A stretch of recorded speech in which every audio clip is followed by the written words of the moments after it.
السلام علیکم ورحمۃ اللہ وبرکاتہ۔ معزز ناظرین، جب کسی بیماری میں مبتلا ہو تو یہ کلمات پڑھے۔ جو شخص بیماری میں یہ کلمات پڑھے اور پھر مر جائے اسے جہنم کی آگ نہیں کھائے گی۔ لا الہ الا اللہ واللہ اکبر، لا الہ الا اللہ وحدہ،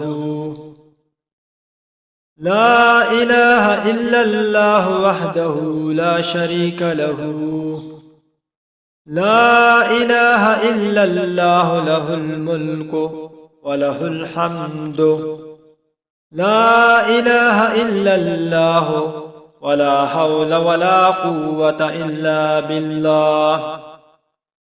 اللہ تعالی ہم سب کو اس پر عمل کرنے کی توفیق عطا فرمائے۔ روزانہ اسلامی ویڈیوز دیکھنے کے لیے ہمارے چینل کو سبسکرائب کریں۔ ملتے ہیں نیکسٹ ویڈیو میں، تب تک کے لیے اللہ حافظ۔